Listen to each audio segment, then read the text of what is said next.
Dr. Lisa Martinez stared at the screen in front of her. The numbers made no sense. She rubbed her tired eyes and looked again. The readings were still the same. "Jake, come look at this," she called out to the man sitting at the next station. Jake, Sullivan pushed his chair back and walked over to Lisa's desk. His coffee cup was still warm in his hands. He had been monitoring radio signals from deep space for the past 6 hours. Nothing interesting had happened until now. "What is it, Doc?" Jake asked. He set his coffee down and leaned over to see the display. "Look at these energy readings," Lisa said. She pointed at the screen with her finger. "These signatures are coming from the edge of our solar system, but they're not natural." Jake squinted at the data. He was good with communications, but energy analysis was Lisa's specialty. She had spent 12 years studying alien technology and space archaeology. If she said something was wrong, it usually was. "How big are we talking here?" Jake asked. Lisa typed some commands into her computer. New images appeared on the screen. They showed dark shapes against the stars. The shapes were huge. Each one was bigger than Earth's moon. 15 ships, Lisa said quietly. Maybe more. They're just sitting there at the edge of our system. They've been there for 3 days. Jake felt his stomach drop. He picked up his coffee but didn't drink it. His hands were shaking slightly. "Have you told anyone else about this?" he asked. "Not yet," Lisa replied. "I wanted to be sure first, but Jake, I recognize these ship designs." She opened another file on her computer. Pictures of ancient ruins appeared on the screen. They showed stone carvings and metal fragments found on dead planets. Lisa had studied these artifacts for years. "These carvings are from the Kepler system," she explained. "We found them on 3 different planets. All 3 planets used to have advanced civilizations. Now they're empty. Nothing but ruins and radiation." Jake looked at the carvings, then back at the ship readings. The shapes were similar. Too similar to be a coincidence. "You think these are the same aliens who destroyed those planets?" he asked. "I think they're the Vorthak," Lisa said. The name came out like a whisper. "I've been tracking their pattern for 8 years. They show up, they take everything, then they disappear. 17 star systems have gone dark after these ships appeared." Jake stepped back from the computer. He had heard Lisa talk about the Vorthak before. Most people thought she was crazy. Dead civilizations were just bad luck or natural disasters. But now, looking at those massive ships on the screen, Jake wasn't so sure. "We need to call this in," Jake said. "Earth Command needs to know." "Wait," Lisa said. She grabbed his arm. "Let me try something first." "Try what?" Lisa turned back to her computer. She started typing rapidly. Code appeared on the screen. It looked like a communications program. "I've been studying Vorthak language patterns," she explained while she worked. "They're old signals, the ones we found in dead space. I think I can talk to them." "Lisa, that's crazy. You don't know if they'll even listen." "They always listen first," Lisa said. "That's their pattern. They arrive, they study the target, then they attack. We're still in the study phase." Jake looked around the small research station. Besides Lisa and himself, only 2 other people were on duty. Ryan Cooper was in the security office, probably sleeping. Maria Santos was in the engine room, running maintenance checks. None of them were soldiers. They were just scientists on a deep space research mission. "What are you going to say to them?" Jake asked. Lisa stopped typing. She stared at the screen for a long moment. "The truth," she said finally. She opened her communication system. The radio dish on top of their station turned toward the alien ships. Lisa adjusted the frequency to match the old Vorthak signals she had studied. "This is Dr. Lisa Martinez of the Earth research vessel Aurora's Edge," she said into the microphone. "I am transmitting on frequency 847.3, the sacred channel of the Vorthak Dominion." Jake held his breath. Lisa continued speaking. "We know who you are," she said. Her voice was calm and steady. "We know what you've done. We've studied the Kepler ruins. We've seen the Arcturus graveyards. We've mapped the dead zones in 17 systems." The communication system crackled with static. Lisa waited a moment. then spoke again. "We know about the silent epochs," she said. "We know about the gaps in your history. We know how you fall." Jake didn't understand what she meant by silent epochs, but something in her voice made him nervous. Lisa sounded like she knew a terrible secret. "You have taken 17 civilizations," Lisa continued, "but you don't remember being reset. I don't remember starting over. You don't remember forgetting." She paused again. The static on the radio grew louder. "We know," Lisa said simply. "And that means they know we know." She turned off the transmitter and leaned back in her chair. Her hands were shaking now. "Lisa, what did you just do?" Jake asked. Before she could answer, alarms started going off throughout the station. Red lights flashed on every console. Jake ran to his communication desk and checked the long-range sensors. "The ships?" he called out to Lisa. "They're moving." Lisa jumped up and looked at his screen. The 15 massive alien vessels were turning away from Earth. They were moving slowly, but they were definitely retreating. "They're leaving," Jake said in amazement. "Lisa, they're actually leaving." But Lisa wasn't celebrating. She was staring at another display, one that showed deep space beyond the alien ships. Something else was out there. Something much bigger was starting to move in the darkness between the stars. "Jake," she said quietly, "I think we just sent a message to more than just the Vorthak." 3 hours after the alien ships retreated, Earth Command called. Admiral Karen White's face appeared on the main screen of the Aurora's edge. Her expression was not friendly. "Dr. Martinez," the Admiral said, "you have exactly 5 minutes to explain what happened out there." Lisa sat in front of the communication screen. Jake stood behind her, nervous. Ryan Cooper, their security chief, had joined them after hearing the alarms. He looked confused and worried. "Admiral, I detected 15 hostile vessels at the edge of our system," Lisa began. "I recognized them from my research into dead civilizations." "Your research?" Admiral White interrupted. "You mean your theories about ancient aliens?" "Dr. Martinez, we've been through this before. Your department studies space archaeology, not active threats." Lisa took a deep breath. She had known this conversation would be difficult. "Admiral, I've spent 8 years documenting a pattern," she said. "Every 847 years, the same type of ships appear near inhabited systems. After they leave, those systems go dead. No life, no civilization, just empty planets and radiation." General Peter Hayes appeared on the screen next to the Admiral. His uniform had more medals than Lisa could count. "Dr. Martinez," General Hayes said, "our military tracked those ships for 3 days. They were moving toward Earth. Then suddenly they stopped and turned around. Our intelligence suggests you transmitted something to them." "What did you say?" Lisa looked at Jake.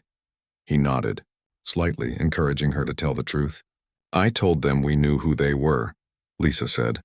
"I told them we knew about their pattern. And I told them we knew about the silent epochs." "What are silent epochs?" Admiral White asked. Lisa stood up and walked to her computer. She brought up a chart on the screen. It showed a timeline stretching back thousands of years. "This is what I've discovered," she said. "The Vorthak Dominion appears in space every 847 years. They conquer systems for about 50 years, then they disappear. But here's what's strange." She pointed to gaps in the timeline. "There are periods where they vanish completely, not just from our galaxy, but from their own records too. I call these the silent epochs. During these times, there's no trace of them anywhere." General Hayes leaned forward. "How do you know about their records?" "Dead space archaeology," Lisa replied. "When civilizations are destroyed, pieces of their data survive. Communication logs, historical files, research notes. I've been collecting these fragments for years." She opened another file on her computer. Text appeared on the screen in strange symbols. "This is Vorthak writing," she explained. "I found it in the ruins of the Centaurus system. It's part of their historical archive. But look at this." She highlighted sections of the text in red. "These are gaps," she said. "Periods where their own historians can't account for what happened to their people.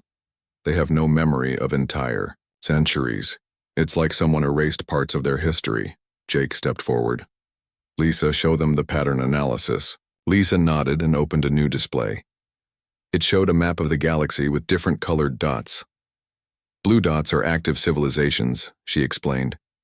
Red dots are dead systems where we found Vorthak attack signatures.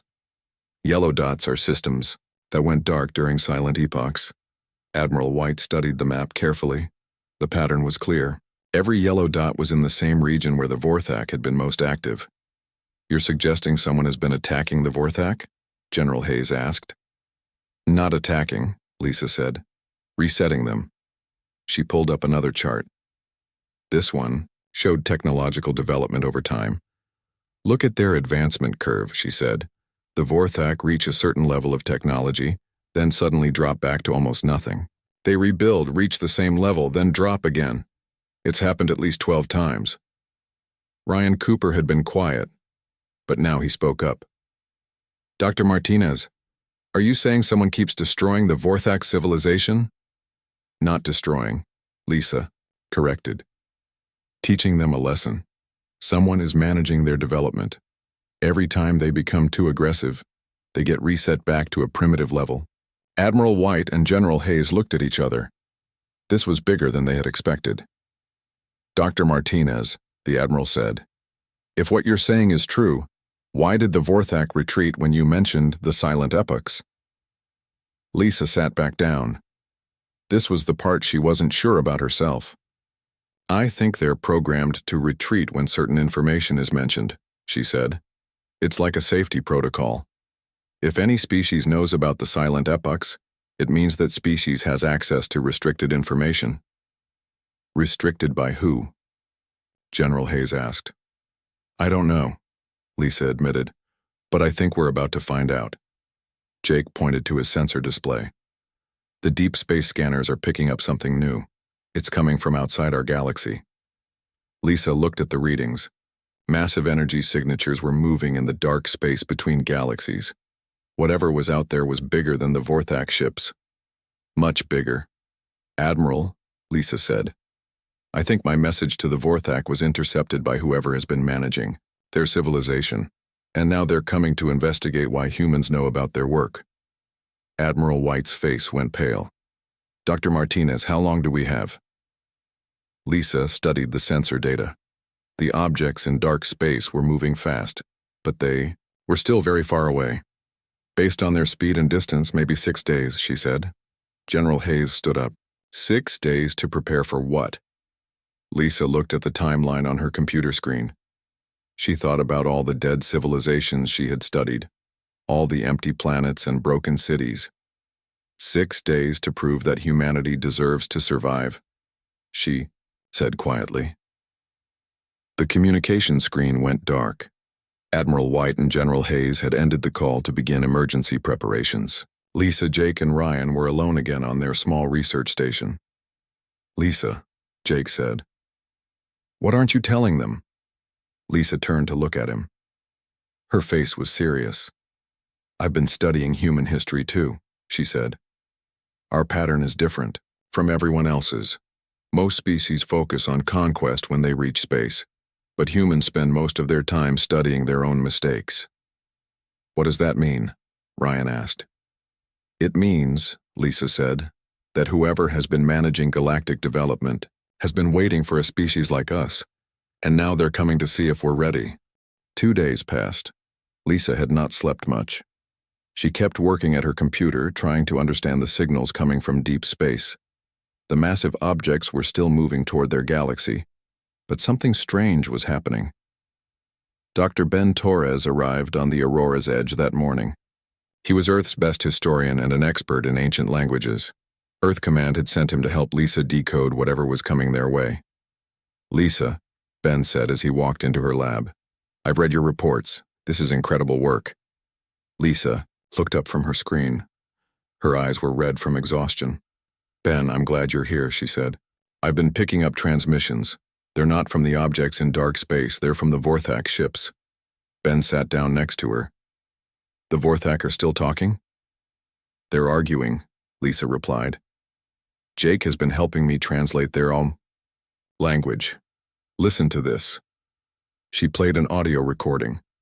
Strange voices spoke in harsh, clicking sounds. Subtitles appeared on the screen as the translation program worked. The young flesh species knows of the forgotten times, one voice said. Impossible, another voice replied. The forgotten times are not recorded. We do not speak of what we do, not remember. Yet they spoke the sacred frequency. They knew the count of our takings. How can flesh that thinks know what we have lost? Ben leaned forward. They're talking about their own missing history. That's not the interesting part, Lisa said. She played another section of the recording. If the young flesh knows of the forgotten times, then the silent watchers may know the young flesh exists. The silent watchers sleep between the empty spaces. They do not wake unless the great pattern is broken. The pattern is broken. We must flee to the far dark and wait for the next turning. Ben looked at Lisa. Silent watchers.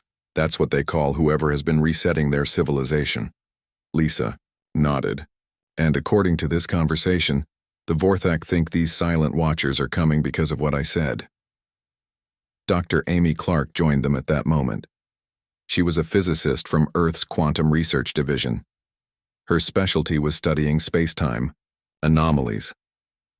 Lisa, I've been analyzing the energy readings from those objects in dark space, Amy said.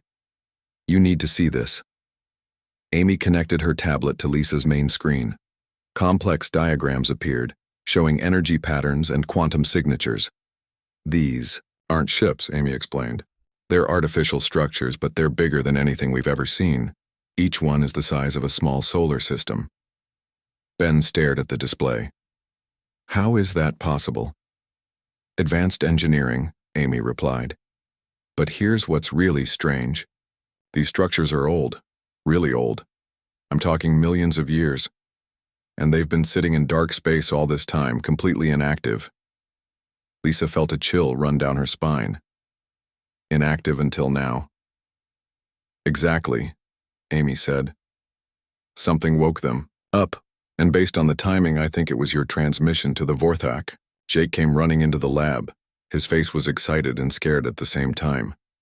Lisa, we just received a message, he said. It's not from Earth Command. It's not from the Vorthak. It's from something else.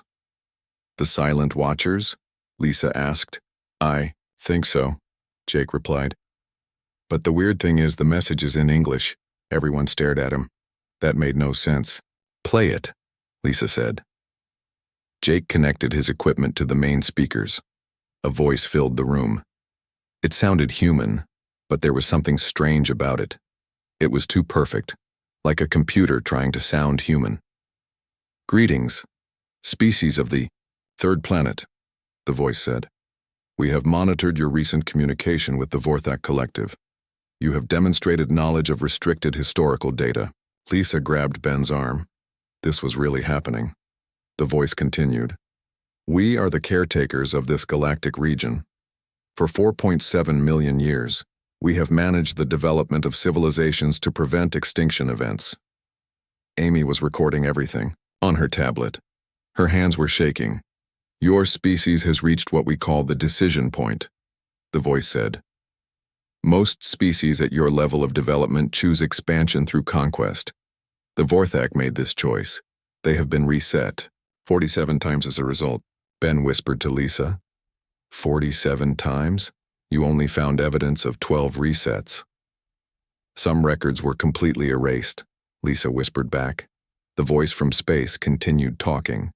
However, your species shows unusual behavior. Instead of focusing on conquest, you spend significant time studying historical mistakes. This suggests potential for wisdom-based development. Lisa stood up. This was the moment she had been preparing for without knowing it. You will be tested, the voice said. If you pass, you will be invited to join us as junior caretakers. If you fail, you will be reset to pre-spaceflight development levels. Your memories of advanced technology will be removed. The transmission ended. The lab was completely quiet. Jake broke the silence. They're going to test us. What kind of test? Ben asked. Lisa looked at her research notes scattered across her desk. Years of work studying dead civilizations and failed species. Suddenly it all made sense. I think I know, she said. Amy, show me those energy readings again. Amy pulled up the quantum analysis of the massive structures approaching their galaxy. Look at this pattern, Lisa said, pointing to the display. These structures aren't weapons, they're observation posts. Observation posts for what? Jake asked. Lisa opened her historical database. She showed them the timeline of galactic civilizations over the past million years. Every species that reached spaceflight technology was tested, she said. Most failed because they tried to prove their strength through military power or territorial expansion. She highlighted sections of the timeline in different colors. But look at these civilizations, she said. The ones that survived longest before being reset. They all had one thing in common. Ben studied the data. They focused on understanding rather than conquering. Exactly, Lisa said. The test isn't about how strong we are, it's about what we choose to do with knowledge. Amy looked worried. So what are they going to test us on?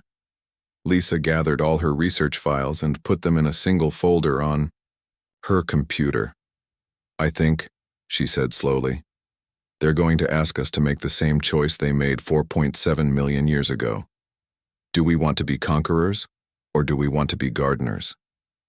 Jake looked confused. Gardeners? Caretakers, Lisa explained.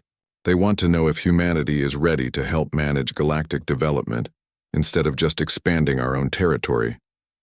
The communication system activated again. The same perfect voice spoke. Dr. Lisa Martinez of the Aurora's Edge research vessel, you have been selected as humanity's representative. Prepare for transport. The test begins in 1 hour. Lisa looked at her friends and colleagues. Everything she had studied, everything she had learned about dead civilizations and forgotten histories, had led to this moment. I guess I'm going to find out what happened to all those other species, she said. Lisa felt a strange, tingling sensation wash over her body. The walls of the Aurora's Edge began to fade away like smoke. She tried to speak to Jake and Ben, but no sound came out.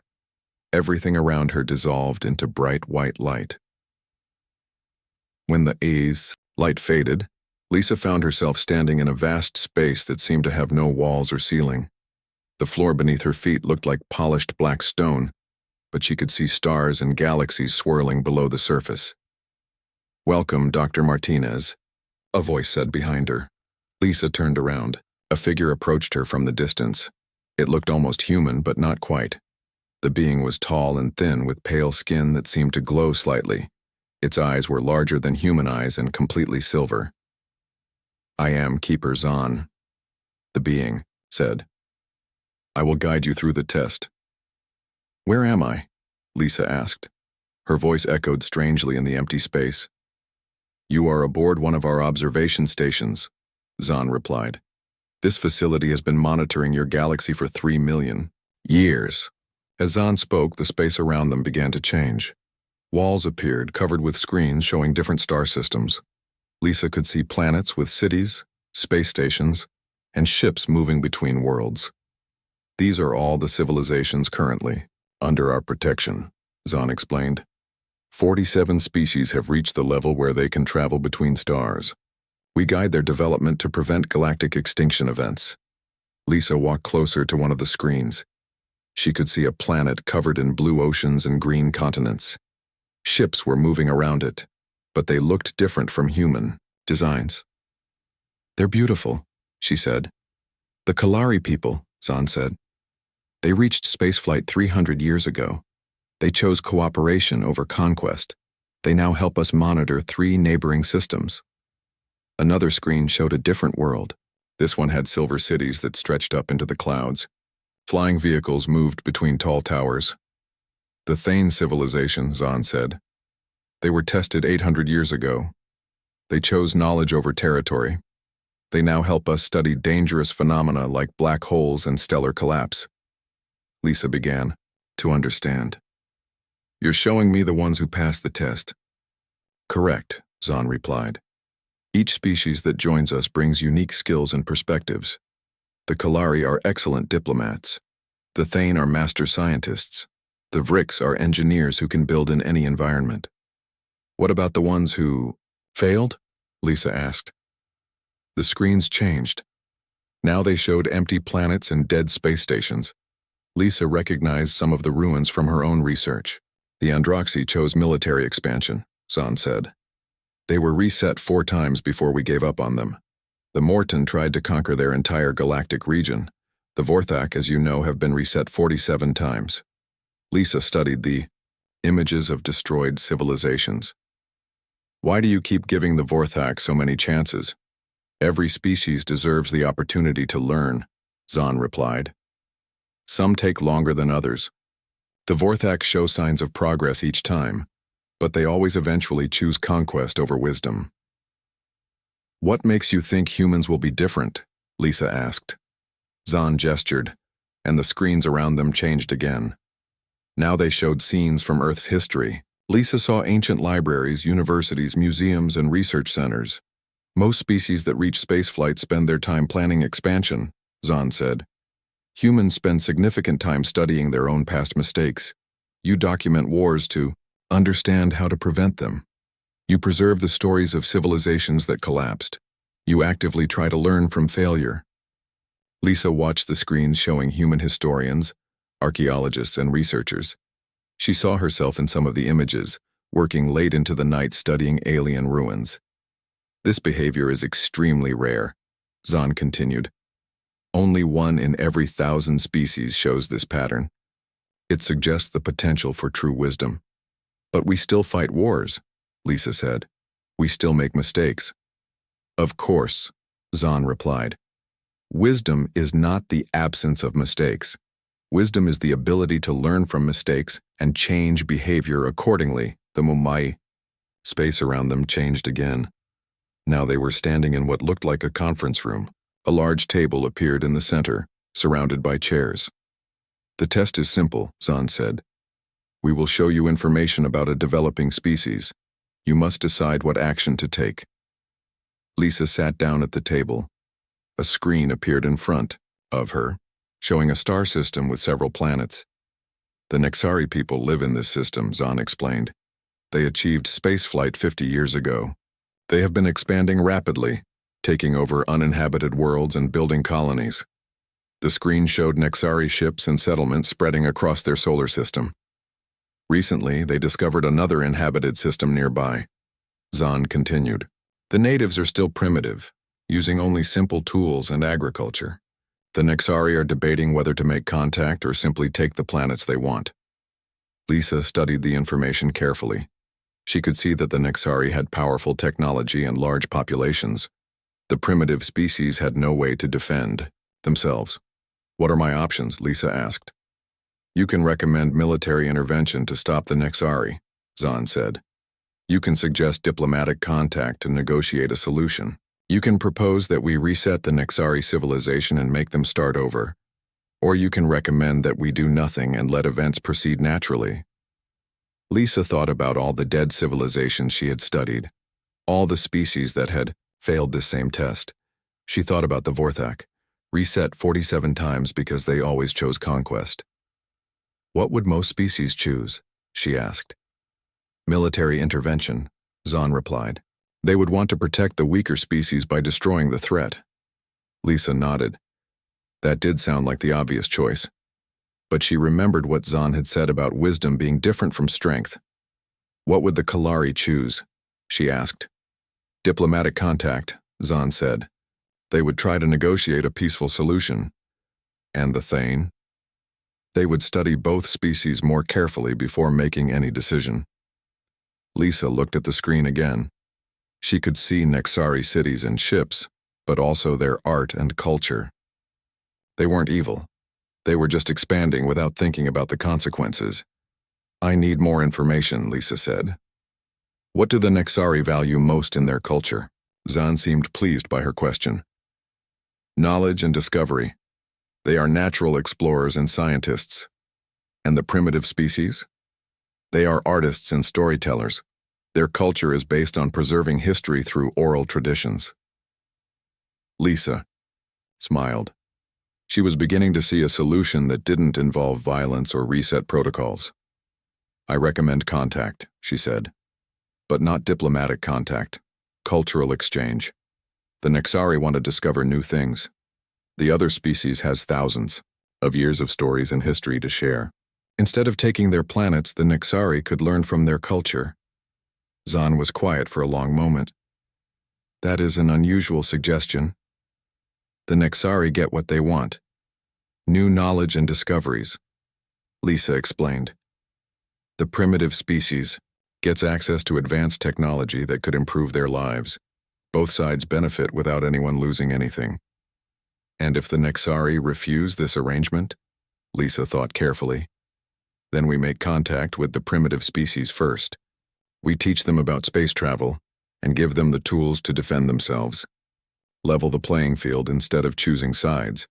Zahn stood up from the table. The conference room began to fade away. "Dr. Martinez," he said, "in 3 million years of testing, only 12 species have suggested cultural exchange as a solution. Only 3 have thought to empower the weaker species instead of simply protecting them." Lisa felt her heart racing. "Did I pass?" "You have demonstrated the thinking patterns we look for," Zahn replied. "But the real test is not what you choose. The real test is whether your entire species can make the same kinds of choices." The white light began to surround Lisa again. She felt the tingling sensation returning to her body. "You will return to your ship now," Zahn said. "In 24 hours we will contact Earth's leaders directly. Humanity will face the same choice that the Nexari faced. What you do next will determine your species' future." As the light grew brighter, Lisa had one last question. "What choice are you going to give us?" Zahn's voice seemed to come from very far away. "The choice to become gardeners of the galaxy, or to remain children playing with dangerous toys." Lisa opened her eyes and found herself back on the Aurora's edge. Jake was holding her arm, his face full of worry. Ben and Amy were standing nearby, watching her carefully. "Lisa, are you okay?" Jake asked. "You disappeared for 3 hours." Lisa sat up slowly. Her head felt strange, like she had been dreaming and waking up at the same time. "I met them," she said. "The caretakers. They gave me a test." "What kind of test?" Ben asked. Lisa told them everything. She described Keeper Zahn, the observation station, and the choice she had made about the Nexari and the primitive species. When she finished, everyone was quiet. "So we have 24 hours, Amy said finally. 24 hours until what?" Jake asked. Before Lisa could answer, every communication screen in the lab activated at once. Admiral White and General Hayes appeared on the main display. Behind them, Lisa could see other military officers and government officials. "Dr. Martinez," Admiral White said, "we need you to come to Earth Command immediately. Something is happening." "What's wrong?" Lisa asked. General Hayes stepped forward. 15 minutes ago, every radio telescope on Earth received the same message. It was broadcast on all frequencies simultaneously." "What did it say?" Lisa asked. Though she already suspected, she knew. "It was an invitation," Admiral White replied, "to the people of Earth from something calling itself the Galactic Preservation Council. They want to meet with our leaders."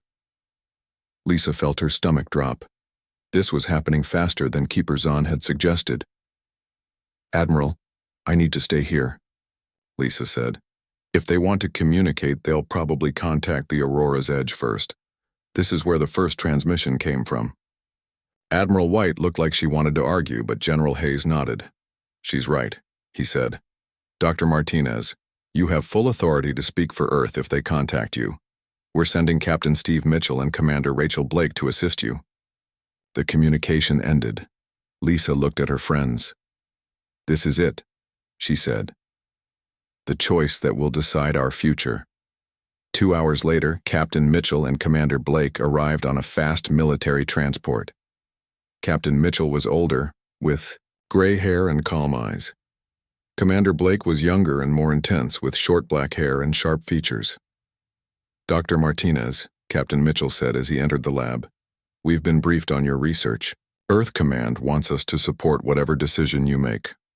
What decision? Lisa asked. Commander Blake activated a portable communication device. 30 minutes ago, the Galactic Preservation Council sent us specific terms. A holographic display appeared above the device. Text scrolled across it as Commander Blake read aloud. Humanity has reached the threshold for galactic citizenship, she read. You are invited to join the Galactic Preservation Council as junior members. Your responsibilities will include monitoring developing civilizations, preventing extinction events, and maintaining galactic stability. Lisa listened carefully. This was what Keeper Zahn had told her about. Commander Blake continued reading. If you accept, you will receive advanced technology, extended lifespans, and access to the greater galactic community. If you decline, you will be restricted to your current solar system until you demonstrate readiness for greater responsibility. That doesn't sound so bad, Jake said. There's more, Commander Blake said. She scrolled to the next section. If humanity chooses to pursue aggressive expansion or conquest after declining this invitation, your civilization will be reset to pre-industrial development levels. Ben looked worried. Reset, like the Vorthak. Exactly like the Vorthak, Lisa said. Captain Mitchell studied the holographic display. Dr. Martinez, what's your assessment? Should we accept? Lisa thought about everything she had learned. The dead civilizations, the Vorthak trapped in their cycle of reset, the successful species that had chosen cooperation over conquest. Captain, I need to ask you something, she said. What do you think humanity's greatest strength is? Captain Mitchell considered the question carefully. Our adaptability, our ability to work together when we face a common threat. That's part of it, Lisa said. But I think our greatest strength is something else. We're the only species that spends more time studying our failures than celebrating our successes. Commander Blake looked confused. How is that a strength? Lisa walked to her computer and brought up her historical research files. Every civilization that failed the caretaker's test had one thing in common, she explained. They thought they already knew everything they needed to know. They focused on proving their power instead of improving their wisdom. She showed them images of human universities, libraries, and research centers. Humans build museums to remember wars we want to avoid, she said. We study extinct species to prevent more extinctions. We preserve the languages of dead cultures. We're obsessed with learning from mistakes. Amy nodded. That's what made the caretakers notice us in the first place. Exactly, Lisa said. They're not testing our military strength or our technology. They're testing our wisdom. The communication system activated again. The familiar perfect voice of the caretakers filled the room. People of Earth, the voice said. Your decision period has been shortened. We have detected Vorthak ships moving toward your galaxy. They appear to be preparing for another expansion cycle. Everyone looked at Lisa. This changed everything. The Vorthak will reach your region in 6 months, the voice continued. If you accept our invitation, we will protect your system and help you relocate the Vorthak to a safer area. If you decline, you will face them alone. Captain Mitchell stepped forward. This is Captain Steve Mitchell of Earth Defense Command. We need time to consult with our leaders. Time is not available, the voice replied. The Vorthak expansion follows a predictable pattern. They must be redirected before they commit to their current course. Dr. Martinez must speak for your species, now. Lisa felt the weight of humanity's future on her shoulders. Everyone was looking at her, waiting for her to make the most important decision in human history. I accept, she said. Lisa, Commander Blake said quickly. Are you sure? Lisa nodded. But I accept with conditions. The room went silent. No one had expected her to negotiate with beings this powerful. State your conditions, the voice said. First, Lisa said, we want to help relocate the Vorthak, not just avoid them. They're trapped in a cycle they can't break alone. If we're going to be caretakers, we should start by taking care of them. Interesting. Continue. Second, we want to study the reset process. Not to use it, but to understand it. Maybe there's a way to help species break their destructive patterns without erasing their memories. Lisa paused, thinking of her final condition. Third, we want other species to have the choice we're getting. No more surprise tests. No more resets without warning. If we're going to manage galactic development, we should do it with full consent from everyone involved. The voice was quiet for a long moment. Your conditions are acceptable, it finally said. Welcome to the Galactic Preservation Council, junior partners of Earth. Jake grinned and hugged Lisa. Ben and Amy were smiling. Captain Mitchell and Commander Blake looked relieved. Dr. Martinez, the voice said, you have demonstrated the wisdom we hope to find in your species. Your first assignment will be working with the Vorthak. Help them understand their cycle. Help them choose a better path. Lisa looked around at her friends and colleagues. A few days ago, they had been simple researchers studying dead civilizations. Now they were representatives of humanity in a galactic community. We won't let you down, Lisa said. We know, the voice replied. That's why we chose you. As the communication ended, Lisa realized that her warning to the Vorthak had been the beginning of something much bigger than first contact. It had been the start of humanity's role as gardeners of the galaxy, helping other species grow and thrive instead of simply expanding their own territory. The Vorthak had left because they recognized the signs of a species that had caught the attention of the caretakers. Now it was time for humans to prove they deserved that attention by helping others find their way to wisdom, just as the caretakers had helped them.